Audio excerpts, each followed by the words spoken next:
Ladies and gentlemen, great fight at the Barclays Centre tonight. Daniel Jacobs becomes the mandatory challenger for the WBA world title, but more impressively, how do you look good, that good, after a fight like that? Sponsored by Gucci. And, Danny, over to you to say a few words. Well, first off, tough customer in Selesky, undefeated.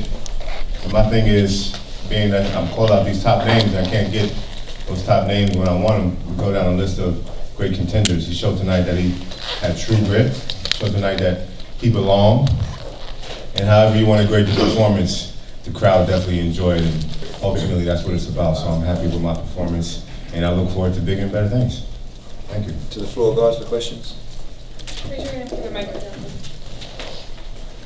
You said after the fight that you were able to knock him down in between punches. What was different in that moment versus the other 11 rounds? Well, my trainer said I set it up with the jab, and that's kind of what we abandoned. Going into the fight, I knew I had to look impressive, and I was wanting to get the knockout, but he was a tough, durable guy. You know, sometimes you got to set it up, you got to take your time. And in the later rounds, both of us was a little bit more tired, and I caught him perfectly, but it was all set up from the jab. And I know going forward that I can't really abandon my jab as much as my trainer tell me to, you know, implement it inside that ring. So going forward, I'm looking forward to bigger and better things and fixing mistakes every time out. Take a second, things will slow down. You're able to see a lot more openings. And I think the urgency that I had going in there, trying to knock him out, I really had to pace myself a little bit more. And once we set up the jab, and he was working on inside the gym, throwing our hands slanted because we knew he was a taller guy, and he throws the 1-2 effectively. That's how he stopped Centeno. So I knew that if I can put a little angle on it, especially behind the jab with a little bit more force, you know, we'll get a great shot at knocking him out. But he got up and he showed grit, man. I love it. I mean, all these guys have nothing but, they're known for bringing it. Nothing but respect to him. And like I said, I look forward to bigger and better things in the future. Danny Jacobs, Coach Anthony over here with Behind the Gloves. What's up, brother? Hey, how you doing?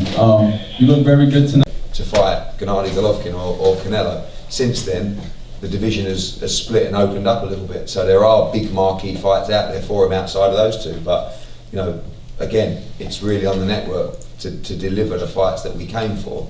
And that's Gennady Golovkin and Canelo. So obviously it slowed down a little bit in that process, but you know, it was a great atmosphere tonight. Danny entertained the crowd, and I feel that next time we're back here, you know, the crowd's going to be even bigger. And if it's a marquee name rather than a guy that no one's heard of before, with all due respect to Sadecki, even though he's a great fighter, it's going to do very, very well. Danny, Andy Emilio, ES News, man, congratulations with the win.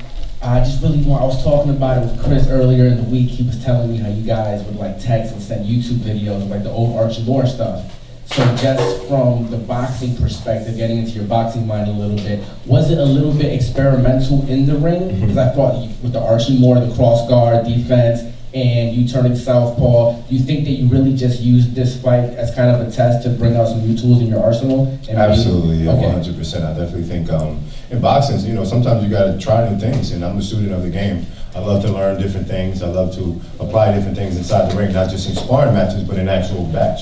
I knew that he wasn't the biggest power puncher, so there's several risks that I can take with trying to learn different things. And ultimately, when I fight those bigger names or bigger punchers, then you know, hopefully I've had enough experience to be able to implement those things sufficiently.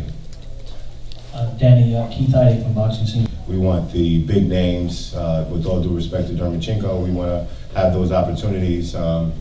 He's like family. He's a part of our stable.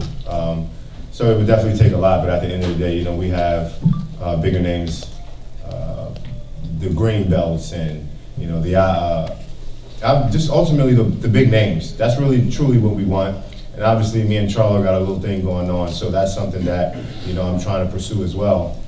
But if the opportunity presents itself and it's the only opportunity, you know, I'm gonna have to think long and hard about that. Andre Rosen,